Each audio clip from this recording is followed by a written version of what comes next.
ಎಷ್ಟು ದಿವಸ ಆಗಿರೋದು ಇದು ಅಣ್ಣ ಕರೆಕ್ಟಾಗಿ ಹ್ಞೂ ಇವತ್ತು ಎಷ್ಟು ತಾರೀಕು 7 ಅದು 2 ತಿಂಗಳಾಯ್ತು ಅಲ್ಲಿ ನಾಳೆಕ ಹಾಂ ಹಾಂ ಅದು ಇದು ಇನ್ನು ಅಲ್ಲಿಗೆ 1.5 ತಿಂಗಳಾಗೈತೆ ಇದು 1.5 ತಿಂಗಳು.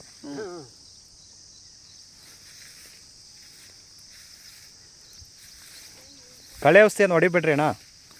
ಕಳೆ ಔಷಧಿ ಹೊಡೆದ್ರೆ ಮತ್ತೆ ನಿಮಗೆ ಡ್ಯಾಮೇಜ್ ಮಾಡ್ತದೆ. ಅಲ್ಲ ಹುಲ್ಲಿಗೆ ಕಳೆ ಔಷಧಿ ಹೊಡಿಬೇಡ್ರಿ. ಏನು ಬೇಡ, ಕರ್ಗುಲ್ ಹೋಗಲ್ಲ, ಗ್ರಾಮ್ಯಾಕ್ಸಲ್ಲಿ ಹೋಗೋದೇ ಇಲ್ಲ ಅದು. ಅಲ್ಲ ಈ ಟೈಮ್ ಹೊಡಿಬೇಡ್ರಿ. ಈ ಟೈಮ್ ಹೊಡೆದ್ರೆ ಪ್ರಾಬ್ಲಮ್ ಆಗ್ತದೆ. ಅಲ್ಲ ಈ ಗಿಡಕ್ಕೆ ಏನು ಡೇಂಜರ್ ಅಲ್ಲ ಕೊಯ್ಸ್ಬಿಟ್ರೆ ಅಷ್ಟೇ, ಕೊಯ್ಸ್ಬಿಟ್ರೆ ಸಾಕು. ಇದು ಕರ್ಗುಲ್ ಅಕಸ್ಮಾತ್ ಹುಲ್ಲುಗಳವ್ರು ಕೊಯ್ಸ್ಬಿಟ್ರೆ, ಯಾಕಂದರೆ ಕಳೆ ಔಷಧಿ ಹೊಡೆದ್ರೆ ಮತ್ತೆ ಈ ಬೆಳೆ ಮೇಲೆ ಪ್ರಾಬ್ಲಮ್ ಆಗ್ತದೆ ಈ ಸ್ಟೇಜಲ್ಲೇ. ಅದರಿಂದ ಅಷ್ಟೇ.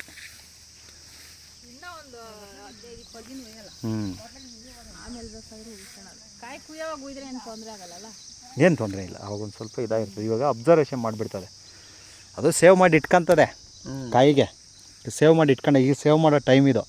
ನೀವು ಆ ಟೈಮಲ್ಲಿ ಏನಾದರೂ ಕಳೆ ಔಷಧಿ ಹೊಡೆದಾಗ ಏನಾಯ್ತಂದರೆ ಸ್ವಲ್ಪ ಸಮಸ್ಯೆ ಜಾಸ್ತಿ ಬರ್ತದೆ. ಉಳುಕ್ಕೆ ಇವಾಗ ಹೊಡಿಬೇಕಲ್ಲ ಇದಕ್ಕೆ.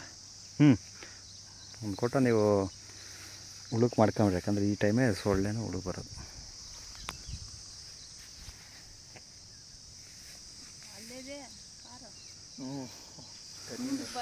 ಬರಲ್ಲ ಬೈಕ್ರಿಗೆ ಬರೋದೇ ಗಾಸಿ.